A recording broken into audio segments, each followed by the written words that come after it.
I woke up at 7 a.m. today, had avocado on toast, got the coffee. It's a good day. Alright, so today we are going to be testing out this guy. This is the brand new MILANI Conceal and Perfect 2-in-1 foundation plus concealer. This is brand spanking new. I haven't heard anyone talk about this yet. I haven't seen any reviews on it, so I'm excited to put it to the test. I ordered this from the MILANI website right when it launched, but I did see they have it on Walgreens as well. If it's anywhere else online, I'll link it down below. I feel like I can't move my neck when I wear scarves. This retails for $9.99 and you get 1 fluid ounce of product, which is standard. It has a pump.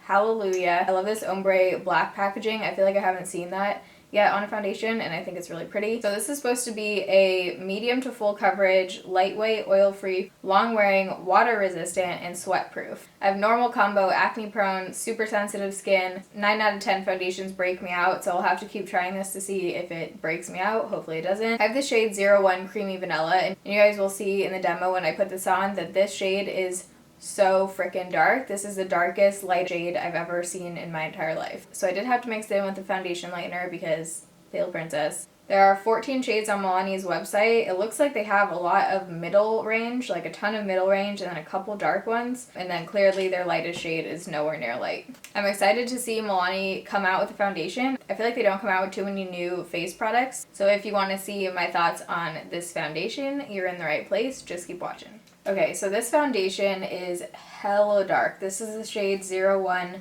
Creamy Vanilla, the lightest shade they make. There's no way I'm going to be able to wear this on its own. I've swatched it like on the side of my face. It's honestly ridiculous. So I'm going to swatch it for you guys on my arm just so you can see how dark this is. In what world is this the lightest shade? So as you can see, there's no way in hell that that would work on my skin tone. So in order to try this out, I'm going to have to use a foundation mixer. You guys know I've used Manic Panic for years now. NYX just came out with a new Pro Foundation Mixer, a white foundation mixer. Hallelujah. Thank you, NYX. I've been trying it out. I'm going to have a whole review on this probably coming soon. I really want to test this out with a bunch of different products and see how it works before I do a full review on it. What I have noticed with this so far is that it does a really good job at not changing the consistency and formula of the foundation. So I feel like this is a good one to test out with this foundation.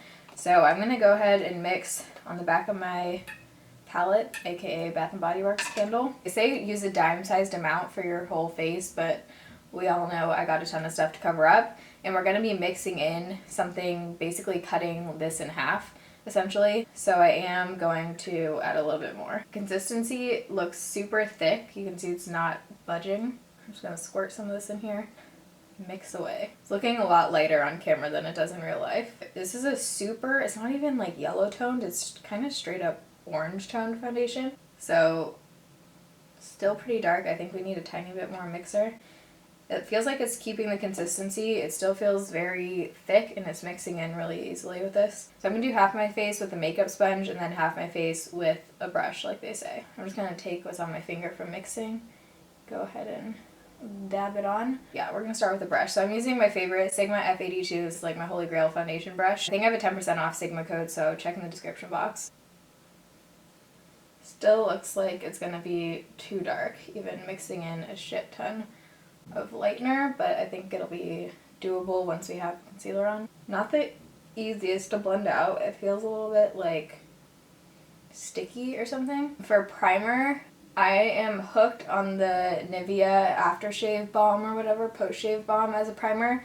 That stuff is legit. It actually works, but I didn't want to use it today because I feel like it actually makes the foundation stay on longer, so I didn't want to like alter the foundation. So today I just used the Body Shop Tea Tree Primer because that's just like a super neutral primer. I do have heat rashes on my neck from my hot pack. Those aren't like hickeys or anything. So I've just been like blending foundation over them. Looks like a nice medium coverage. I feel like this will be buildable. Semi-luminous finish. So let's do side of the forehead. Okay, so here is half of my face. Okay, so I'm going to go in with the other half, and this is a sponge by Pure Cosmetics. I love this sponge. I mentioned this in one of my Raves and Rejects videos. It has this flat edge like the Real Techniques one, and I feel like this is like a perfect hybrid of the Beauty Blender and the Real Techniques sponge. This is like my favorite sponge. If you want a cheaper alternative, the Real Techniques sponge is pretty dang close. I like the Real Technique sponge a lot better than the Beauty Blender. So it's blending out a lot quicker and easier, but I feel like we're getting less coverage for sure. And I have a lot less to cover up on this side too, and it's definitely giving less coverage. So I feel like I had a ton of product on here and it is completely gone, so I'm going to have to mix some more. Okay, so I'm just putting on a little bit more. We're going to see if this is buildable and how much more coverage we can get. And I'm going to be using the brush for this since it does have better coverage with the brush for sure. How's it? Is that this? Can't tell if I'm smelling my brush because I just washed them or the foundation. I don't think we got that much more coverage. I'll zoom you guys in at the end, but you can definitely still see some acne down here. But the finish looks nice. It doesn't look cakey or anything. It has a nice like satin finish. My pores don't look super emphasized or anything. It definitely looks like I'm wearing makeup. Like this isn't one of those like full coverage foundations that makes you look like you're not. Like I definitely have makeup on my face right now. So I'm going to blend this down my neck because it definitely is still too dark. Okay, so here's a close-up of the foundation so far. I do like it. I think it looks nice. I like the finish of it. No complaints so far other than you can still kind of see some acne down here. If you weren't using a foundation mixer, it might have fuller coverage. I'm already getting some cakiness around my nose. So I'm going to apply the rest of my makeup and then we will be right back. Okay, rest of my makeup is on. Don't you love it when you're like feeling your makeup and then you get mascara all over your face? So on my face I used the Kat Von D Contour Shade and Light palette, Urban Decay blush. I guess I mixed the bronzer. Oh. I mixed these two for blush, and then I'm wearing the e.l.f. Illuminating palette for my highlight, which I've been in love with. I think I've almost worn it every single day this month. Super pretty pale highlight if you have pale skin. Like look at that. What else? Oh, Lips Are Stila Stay All Day Caramello. It is 11:10 a.m. So I'm just going to be running errands. I think I might be going out tonight, so we'll see how long I can keep this on, but it should be a good, like, at least 8 hours. I don't know. We'll see how it wears. I didn't use a setting powder because I just want to see how it looks on its own. We shall see. I'm going to show you guys what it looks like in natural lighting. Okay, so here we are in natural lighting. I actually like this lighting a lot better right now. Why aren't I filming out here?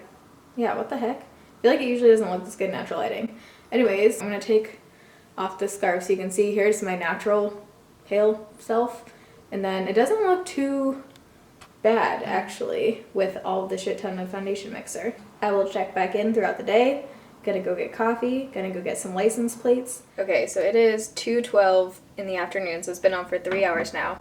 This camera weighs like 10 pounds, so this is a fun workout. Don't judge my messy room in the background. I'm about to fold laundry. I'm filming in front of my window, which this is why I don't film in natural lighting in my room, because this window doesn't let in like any light. But I wanted to show you guys in this lighting because you get kind of a better idea of what it actually looks like in real life versus under the lights. So far I think it looks pretty good.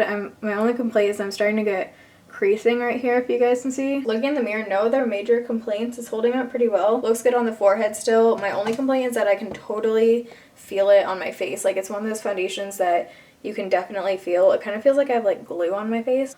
You can definitely feel this one. So I'm gonna check back in a few hours and we'll see how it's holding up. Okay, so it is now 5:30 p.m. I just plugged in my phone, so you're just gonna have to take my word for it. So the foundation's been on for 6 hours now. I have the leopard robe on. For being on for 6 hours only, it looks pretty freaking oily. I feel like in the last 2 hours especially, like between my last check-in and now, it got way oily. I didn't feel like this was gonna be one of those foundations that did that. Just the consistency, like putting it on, it didn't feel like it was gonna be one of those foundations that got super oily, but like I said in the intro, I have combo skin, so getting a little bit oily is normal for me, but this is like, whoa. Definitely lines around my nose area and my mouth. Zooming you in so you can see the texture and everything. But yeah, super oily like around here, on my nose, on my forehead, pretty much everywhere. As you can see, it's not looking the cutest around my nose. My forehead is just straight up shiny. And I do think it oxidized a little bit as well. So I decided that I'm not going out tonight. Story of my life. Overall thoughts, not super excited about it. I might try mixing it in with a lighter, long-lasting foundation and see how it wears. If you have pale skin, definitely don't buy this. Like, don't even try. It's not even worth trying to mix. If you don't have pale skin, I still don't think I would recommend this. I think there are better drugstore foundations. Try Maybelline Superstay. That is like one of my favorite full coverage, long lasting drugstore foundations. Isn't pale enough for pale skin, but I used to wear it when I was self-tan. If you guys like this video, give it a thumbs up so I know. Thumbs up for Leopard Groves. Love you guys. Thanks for watching. See you in my next video. Bye.